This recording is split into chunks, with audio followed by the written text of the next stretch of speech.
Akulah pintu kepada domba-domba.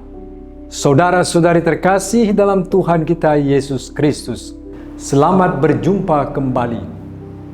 Belakangan ini kita sering mendengar berita yang kadangkala mengagetkan hati, bahwa tampil orang-orang yang menokohkan diri sebagai titisan ini dan titisan itu, dan menyampaikan pesan-pesan yang seolah-olah pesan-pesan rohani yang ingin menyelamatkan.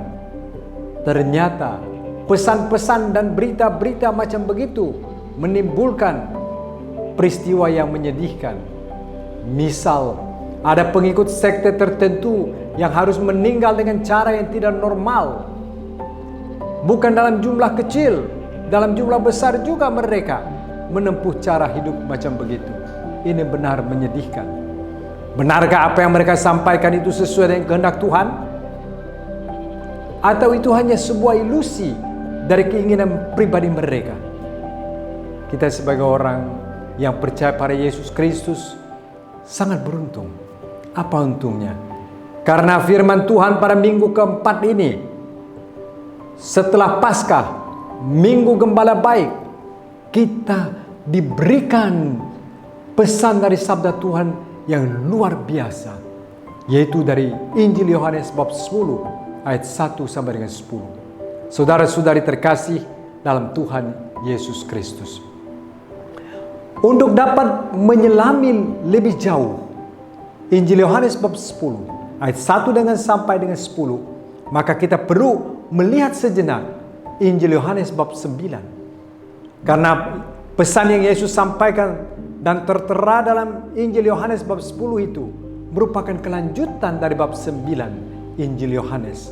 Apa yang terjadi dalam bab 9 Injil Yohanes? Di situ dilukiskan bagaimana mukjizat Tuhan terjadi terhadap seorang yang dilahirkan buta.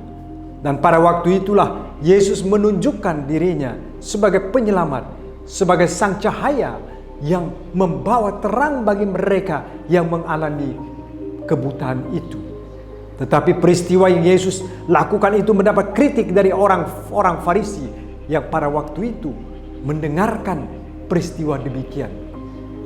Nah, dalam konteks itulah saudara-saudari terkasih dalam Tuhan kita Yesus Kristus, kita ingin menyelami makna Injil Yohanes bab 10 ayat 1 sampai dengan 10. Waktu itu Yesus tetap berhadapan dengan orang-orang Farisi, dan dia menyampaikan pesan bahwa bagaimana Yesus sendiri mengingatkan kita harus melalui pintu yang benar supaya bisa masuk kepada domba-domba.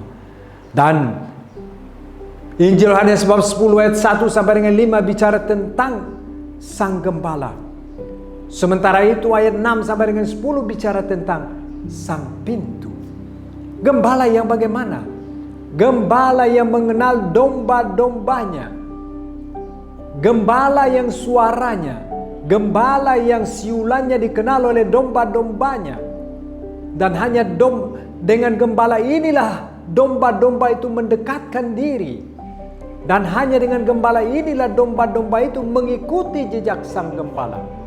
Nah, dari sini kelihatan saudara-saudari terkasih bahwa gembala ini adalah gembala yang peduli, gembala yang memperhatikan, gembala yang merawat dan menjaga domba-dombanya. Saudara-saudari terkasih dalam Tuhan Yesus Kristus, Injil Yohanes bab 10 ayat 6 sampai dengan 10 bicara tentang akulah pintu kepada domba-domba itu, kata Yesus. Kita sekalian tahu bahwa pintu sangat penting pada waktu itu dan juga sekarang.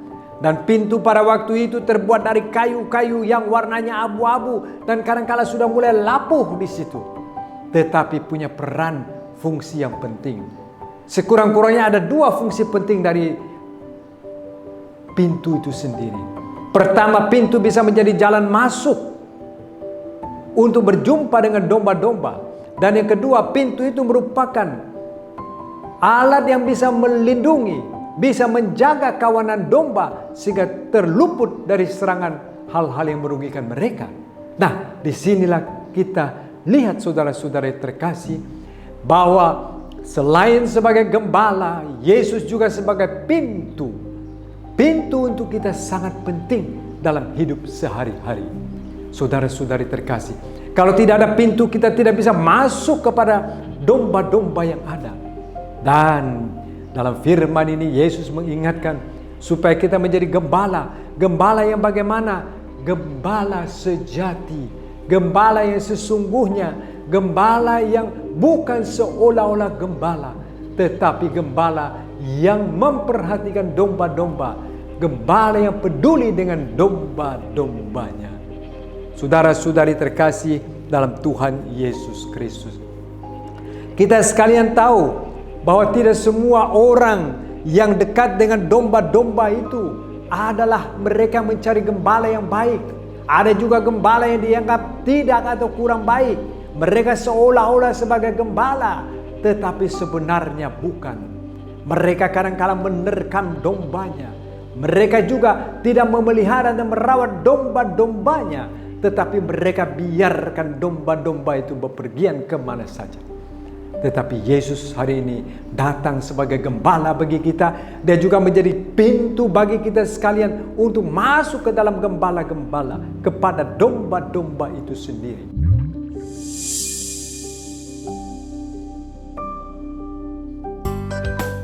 Saudara Kapusin hidup bersahaja, jubah coklat tali putih di pinggangnya.